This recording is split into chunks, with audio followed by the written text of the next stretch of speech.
Assalamualaikum warahmatullahi wabarakatuh.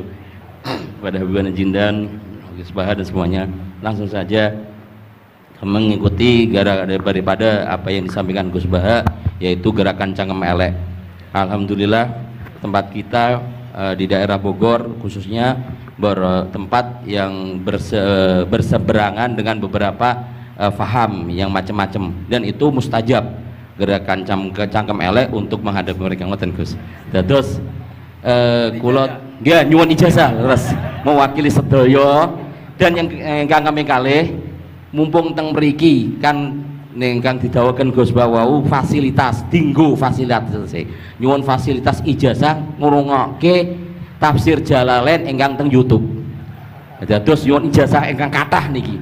Ngambil ijazah yang banyak, fasilitas dari apa yang jadi tadi disebutkan beliau, fasilitas, masyhad dan semuanya. Jadi kita memiliki cara fikir yang enteng, yang enak. Dan mumpung wonten ijazahipun, nggih kula suwun ngoten Gus Bang. Ngoten cekap semanten. Assalamualaikum warahmatullahi wabarakatuh.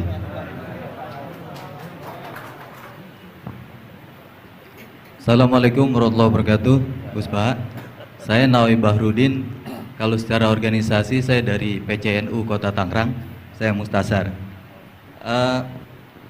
Bersyukur sekali saya bisa berjumpa dengan Gus Baha dan Habib Jindan, yang beliau ini keduanya adalah idola saya. Kalau boleh ngaku, saya ini ngaku sebagai santri kalong virtual via YouTube Gus Baha dan Habib Jindan. Jadi apa namanya, sejak kecil saya ini dididik secara tradisi tasawuf yang agak tersangat keras begitu ya. Kalau saya boleh cerita nih, ada ponakan saya nih Ustaz Samsuri, kami tuh keluarga besar kami tidak ada yang dulu miara TV Gus, televisi nggak ada, bunga bank juga susah gitu, musik itu haram, speaker nih juga haram nih dulu. Nah perkembangannya kemudian semakin besar, ada idola-idola kami yang agak keras begitu melontarkan kritik kepada pemerintah, yang kemudian itu membuat saya galau gitu ya. Kenapa ulama-ulama kita bersikap terhadap pemerintah keras memberikan kritik? Nah, saya menemukan jawaban bertemu dengan Habib Jindan via YouTube tentunya dulu ya, walaupun saya kebetulan pernah juga silaturahim. Kemudian juga dengan Gus Baha, ini ada perspektif yang berbeda gitu ya, antara relasi ulama dengan umaro. Pendekatannya itu tidak yang kritik, yang bukan sekedar kritik tapi adalah menghujat. Nah ini saya temukan formula yang sangat menjawab kebutuhan saya pribadi, sehingga istri saya ini udah mulai cemburu sama Gus Baha karena saya terlalu sering nonton YouTube Gus Baha. Gitu. Nah yang kedua, soal sanad ya, salah satu bukti saya pernah dengar cerita Gus Baha, agama itu adalah bir riwayah, oleh karena itu perlu sanad. Nah saya merindukan bersanad dengan Gus Baha nih, tapi kan saya bukan santri yang secara langsung, oleh karena itu dalam kesempatan ini saya ingin minta rukhsah sebetulnya Gus dan Habib. Kami ini kalau boleh mewakili diakui sebagai murid Gus Baha, bisa bersanad walaupun dalam pertemuan tatap mukanya saat ini aja baru. Mudah-mudahan ke depan bisa dilanjutkan. Terima kasih Gus. Assalamualaikum warahmatullahi wabarakatuh. Nggak apa-apa Ustaz, sahabat aja sekali ketemu Nabi langsung jadi sahabat kok. Baik, Gus Baha barangkali duluan. Kiai Abdurrahman Sahal, Kiai Ustaz Nawawi. Gus yang bagian ngeleng-ngeleng. Iya. Apa saya Gus? Iya. Begini ya, masalah cangkem elek tadi ya. Bakat tuh sampean? Sudah. Nah, alhamdulillah sudah bakat. Karena kalau lewat Habib Jindan tidak pantas, beliau biar sempurna saja, tidak usah sanad itu. Jadi begini, dulu ketika Sulhul Hudaybiyah itu kan umat Islam sedikit sekali, terus dipaksa untuk pulang dari Mekah, tidak boleh umroh. Terus sahabat berkomitmen berani mati bela-belain Rasulullah SAW. Ketika berani mati ini digojlok sama orang musyrik. Jangan-jangan setelah kami perang betul, kamu meninggalkan Muhammad. Ini yang omongannya orang musyrik. Abu Bakar, itu semua ulama tahu kalimat itu, cuma tidak usah diterjemah. Umsus bidrollat katanya. Itu adalah Abu Bakar yang ketikan itu. karena memang ekstrim. Terus kedua, ada orang Bedui itu ngukur seorang nabi itu dengan hal-hal yang kurang baik. Misalnya begini, ya Muhammad, kamu ngeklaim tahu berita langit, coba unta saya yang hilang itu di mana? Katanya tahu berita langit, sekarang tahu nggak unta saya hilang itu di mana? Mobil saya di mana? Begitu juga ketika untanya hamil, bunting itu tanya, Muhammad, kalau kamu nabi katanya tahu berita langit, kamu tahu isinya yang di unta saya ini? Itu ada sahabat yang saking nggak kuatnya demi bela nabi itu, udah kalau tanya gitu tanya saya terus. Terus si tadi orang tadi dibilangin sahabat, nazauta 'alaiha fakanat minha sakhlah. Jadi intinya ini Habib Jintan biar senyum-senyum aja. Jadi intinya kadang ad-difa sama orang-orang gitu mau tidak mau nggak ada pilihan itu. Kalau yang ma'ruf di Quran ya uffil lakum wa lima ta'buduna min dunillah. Jadi ketika Nabi Ibrahim, ini sering saya patah-patah supaya tidak paham semua karena ini sanad kurang baik. Tapi kebutuhan gitu. Biasanya yang minta itu yang jenisnya ya seperti ini yang sudah cangkem elek cuma butuh legitimasi gitu. Jadi dia butuh nggak tanggung jawab, dilimpahkan ke saya. Kalau saya kalaupun salah kafaroh saya banyak. Saya kan ngapalin Quran. Kalau orang itu hafal Quran, inna wa ta'ala la yu'adzibu qalban wa al Quran. Kalau kamu sekali salah, adabnya banyak. Kalau saya punya penawar banyak itu. Jadi faja'alahum judadan tadi. Siapa yang memecahi berhala ini? Kata Ibrahim, ya yang bawa kapak. Kenapa mecahin? Mungkin sentimen dia ingin disembah sendiri katanya. Tanya yang bawa kapak. Kata orang-orang kafir, kamu kan tahu berhala itu tidak bisa ngomong, masa disuruh nanya gitu. Otak kamu di mana? Nggak bisa ngomong, nggak disuruh nanya. Otak kamu di mana? Ibrahim balik. Ya balik ngendikan, balik mengatakan uffil lakum. Otak kamu lalu di mana? Kayak ditanya aja tidak bisa jawab, kok kamu sembah. Jadi di beberapa kesempatan sahabat belain Nabi sampai gitu. Jadi banyak orang Bedui, orang-orang peradaban, karena Nabi itu memang nyatanya mendapat berita dari langit. Mereka terus itu dijadikan alasan. Unta saya hilang di mana Muhammad? Ini di mana? Unta saya ini hamil, itu bentuknya kayak apa? Katanya kamu tahu berita langit. Masa gini aja enggak tahu? Ya terus tadi. Saya enggak tahu, sahabatnya mungkin kayak jenengan enggak tahu saya. Terus dia ambil, udah tanya saya aja. Nazauta 'alaiha fakanat minka minha sakhlah. Nazauta itu sudah paling anaknya kayak kamu lah, kamu yang nazauta 'alaiha, enggak usah diterjemah nazauta 'alaiha itu. Tapi potongan-potongan gini tahu nazauta 'alaiha itu kayak. Artinya ya memang dalam banyak hal memang nggak bisa dihindari hal-hal seperti itu. Ya tapi tentu yang suasananya ilmiah bukan hadzun nafsi ya, suasananya yang ilmiah bukan apa? Hadzun nafsi. Karena kadang-kadang memang mau tidak mau kayak ya tadi orang-orang yang menghujat Nabi, orang-orang yang apa itu. Kadang-kadang paling efektif itu ya jawab seperti itu. Ya, jawab seperti itu. Itu sudah berapa tadi? 3 kan? Nah, itu bukti bahwa kadang-kadang itu nggak ada pilihan dalam menjelaskan. Ya, nggak ada pilihan dalam menjelaskan. Ya, maksudnya seperti itu, tapi tidak tahu saya. Daripada anggawah bibitan kan kasihan. Saya aja yang jawab. Nah, terus tadi yang Jalalain rutin sanad saya memang sebetulnya kalau saya boleh milih di mana-mana sanad tuh ngajinya utuh. Saya dulu ngaji Mbah Mun itu mulai Jamul Jawami, Fathul Wahab banyak. Sebagai keluarga Quran, bapak saya itu hafal Quran tuh kayak Fatihah, ma'ruf itu di daerah saya. Tidak ada orang hafal Quran kayak Fatihah kayak bapak saya itu. Makanya tradisi keluarga kami memang Quran. Terus babah kami juga dari ulama Lasem, Habib Jitan pernah rawuh di mbah saya. Kebetulan pondoknya mbah saya namanya juga Al-Fakhriyah. Jadi karena kalau konstruksinya tidak khatam seperti ini namanya ijazah amma. Ijazah amma ya cukup lah buat rame-rame. Tapi secara keilmuan itu masalah karena konstruksinya belum selesai. Makanya tadi saya senang Habib Jitan ketika cerita ada orang ngajar lumak. Usul fikih itu perangkat yang mau tidak mau untuk alat tafsir. Misalnya begini, wa antasma'u bainal ukhtain, tidak boleh mengumpulkan perempuan 2 yang kakak beradik jadi istrinya 1 orang. Itu bainal ukhtain itu min itlaqil ba'di wa iradatil kul. Yang dimaksud Allah adalah mengumpulkan 2 orang yang ada hubungan mahram.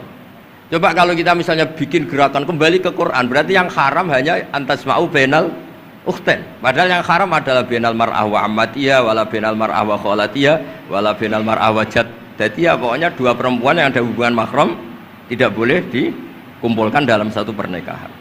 Bayangkan kalau orang tidak ahli usul fikih kemudian dia mentafsirkan Quran, terus dia hanya pegang wa antasma'u bainal ukhtain. Itu juga anak tiri. Ada aturannya, lafadz yang keluar karena ghalib itu tidak punya makna. Misalnya begini, anak tiri yang nggak boleh dinikahi adalah waroba ibu kumulati fi hujurikum, anak tiri yang serumah. Padahal anak tiri serumah tidak serumah, kalau ibunya sudah kamu kumpulin kan tidak boleh dinikah. Lalu kata fi hujurikum di sini adalah yakhruju makhrujal ghalib. Ya umumnya anak tiri itu serumah, tapi bukan punya ikatan apa? Hukum. Nah, hal seperti itu kan riskan kalau kita tidak mengaji usul fikih, apa kaidah fikih. Misalnya gini, ada ular di dalam, terus kiainya bilang, Jamal ambilkan tongkat. Terus kamu karena nggak dipanggil namanya, terus nggak ngambil tongkat. Oh, yang dipanggil Jamal bukan saya. Ini santri geblek dah. Sebenarnya kata manggil itu qaulun nabi li ahadin min ashabi itu qauluhu lil jami'. Yang hal-hal yang baik, yang darurat, siapapun yang bisa melakukan harus melakukan itu meskipun nggak dipanggil.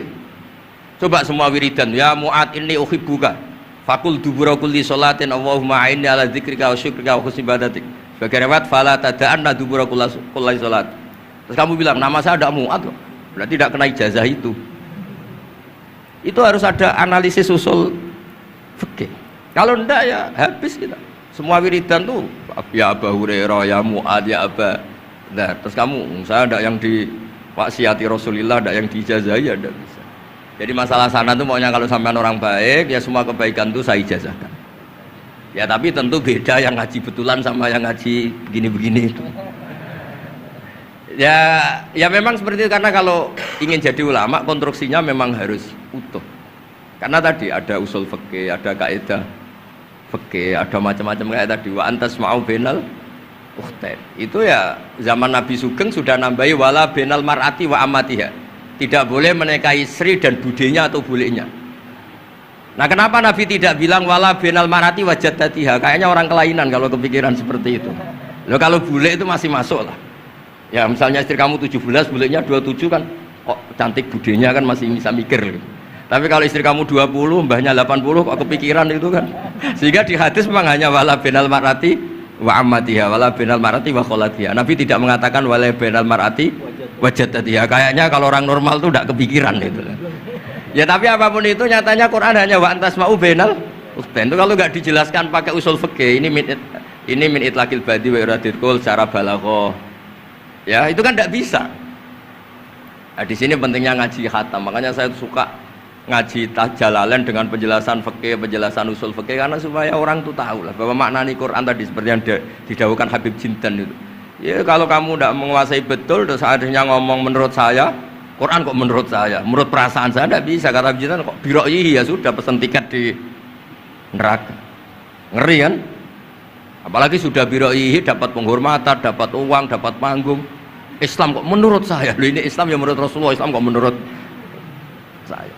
Makanya ini saya fanatik bahwa kitab tadi saya tunjukkan ke Habib Jintan beberapa kitabnya Said Muhammad yang menyebut mbah beliau apa supaya mudawwan. Dulu itu ada orang alim alama namanya Les bin Sa'ad. Kata Imam Syafi'i, "Al-Les afqahu min Malik illa annahu daya'ahu ashabuh."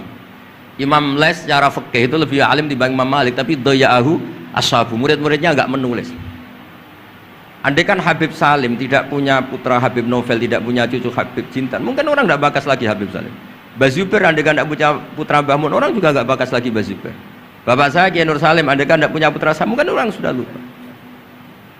Dulu ini cerita yang paling ekstrim. Dulu Nabi Ibrahim pernah dikira Yahudi karena punya keturunan Yahuda bin Yakub bin Ishak bin Ibrahim. Ketika Yahuda punya perilaku tertentu seakan-akan itu dari mbah-mbahnya. Baru setelah Rasulullah SAW memaklumatkan ad-dinul hanif, ad-dinul Islam millatun hanifiyah, millata abikum Ibrahim, baru terpulihkan nama Ibrahim.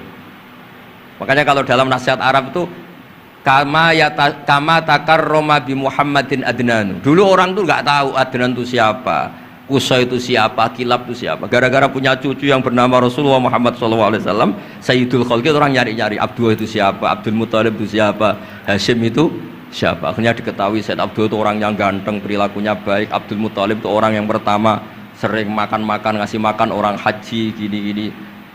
dikatakan Syaibatul Hamdi karena terus orang ini dikatakan wasumia fi sulbin Nabi sallallahu alaihi wasallam dzakara wa ta'ala walabba, ini dikatakan kusoi litakosi fi biladi atal kosia, terus dikatakan kilab likas roti takalubi fil ardi karena orangnya aktif sering berjuang di mana-mana terus. Jadi makanya kalau jenengan punya anak punya cucu doakan jadi orang baik karena status anda ini tertera cucu-cucu anda. Lho nggih misalnya bapak sampean alim terus putune nak domino di situ mabuk-mabuk di situ itu disatakan makam keramat apa tempat mabuk. Nah, makanya dzurriyyah ini penting. Makanya ketika Allah memberi hadiah pada Rasulullah Muhammad SAW kepada semua nabi itu disebut wa ja'alna dzurriyyatahu humul baqin. Ketika dikatakan kalimat tauhid juga wa ja'alaha kalimatam baqiyatan fi aqibi. Makanya ukuran orang baik itu ya anaknya, cucunya, apa-apanya karena ini yang meneruskan status kita. Ya jelas ya. Itu kalau anda ini ngaji khatam konstruksi itu tahu. Tapi kalau tidak khatam ya hanya modal qabilna terus. Ya tapi agak apa-apa daripada sama sekali. Malah yudraku kulluh la yudraku. Nggih kersane disambung Habib Jid. Mau kersane kula ikut dengarin dari Anda. Yang kembali ada usaha satu aja Beb. Jenengan enggak patut yang itu. Yang sanad saja. Mboten sampun. Mboten sampun. Yang sanad ijazah amal. كما إن صحت لنا الإجازة كما أجازنا سيد الوالد الحبيب نوفل بن سالم بن أحمد بن جندان عن والده الحبيب سالم بن أحمد بن جندان عن شيوخه جميعا عن الوالد الحبيب نوفل عن جد الحبيب علي بن عبد الرحمن الحبشي وكذلك كما أجازنا الجد الحبيب محمد بن علي بن عبد الرحمن عن والده الحبيب علي بن عبد الرحمن الحبشي وكما أجازنا شيخنا ومربينا الإمام الحبيب عمر بن محمد بن سالم بن حفيظ عن شيوخه وكما أجازنا شيخنا الحبيب علي المشهور بن محمد بن سالم بن حفيظ وشيخنا السيد محمد بن علي بن عباس المالكي والحبيب عبد القادر بن أحمد السقاف والحبيب أبي بكر بن علي بن أبي بكر بن علي بن عبد الرحمن المشهور والحبيب زين بن إبراهيم والحبيب سالم بن عبد الله بن عمر الشاطري وأخيه الحبيب حسن جميع مشايخنا فبأسانيدهم إن صحت لنا الإجازة أجزناكم في تعلم والتعليم تذكر التذكير في الدعوة إلى الله تعالى وفي أذكار سادة بني علوي وفي كل ما يقربكم إلى الله إن صحت لنا الإجازة أجازناكم بذلك.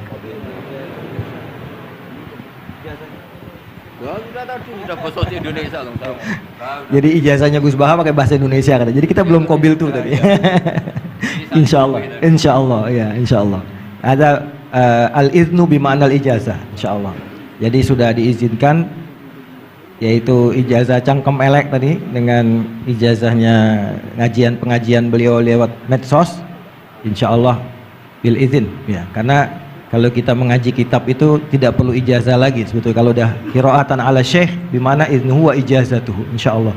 Dan sanadnya tadi sudah diberikan oleh Habib Jindan dari para guru beliau dan mudah-mudahan kita beroleh manfaat dan barokah dengan majelis ini dengan begitu banyaknya ilmu dan ma'rifah yang kita peroleh, bahkan kita julus mujalasatul alim ini termasuk juga dalam kebaikan yang kita dapatkan di hari Asyura ini. Dan karena di dalam Asyura itu ada zur aliman, ziarahi orang alim, dan kita sudah melakukan itu dengan ziarahnya dengan Habib Jindan dan Gus Baha. Dan insya Allah mudah-mudahan kita semua pulang ini beroleh banyak gembolan pahala ya, insya Allah ya, gembolan pahala dan ijazah dari kedua beliau insya Allah ya.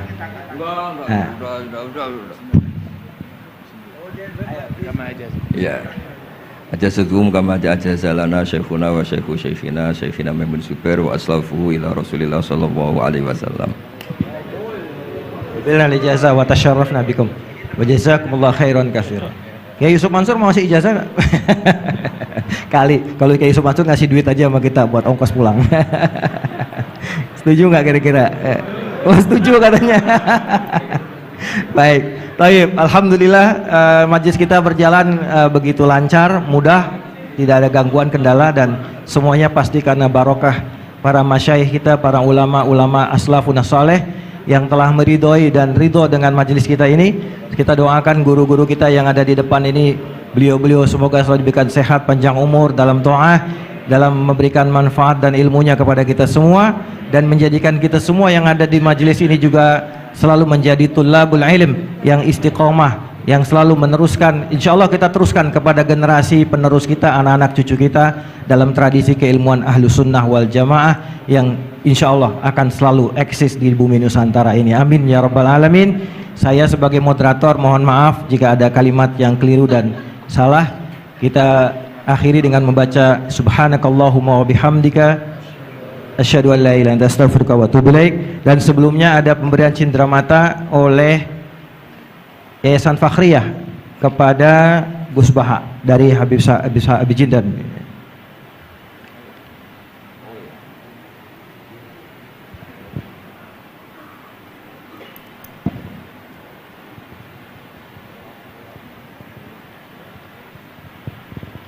Sallu ala Nabi Muhammad.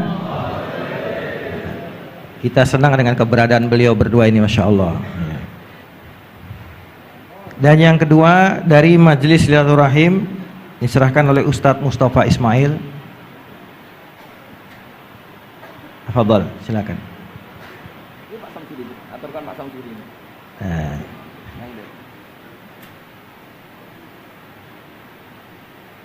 Ini plakat nih banyak ini.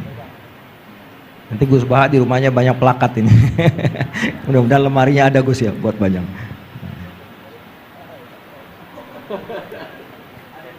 Buat Habib Jindan juga dan buat Gus Baha. Baik.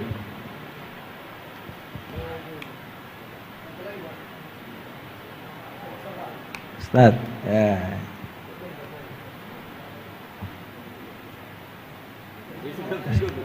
Nah, saking girangnya sama Gus Baha sampai lupa plakatnya mau dikasih. Salaman duluan, plakatnya belum. Baik. Baik, alhamdulillah, alhamdulillah. Alhamdulillah kita tutup majelis kita dan sekali lagi kami mohon maaf atas segala kesalahan dan kekurangan. Adanallahu wa iyyakum ajmain. Kita setelah ini ada majelis rohah nanti dipandu oleh MC dan saya sebagai moderator pamit diri dan alafumikum. Assalamualaikum warahmatullahi wabarakatuh.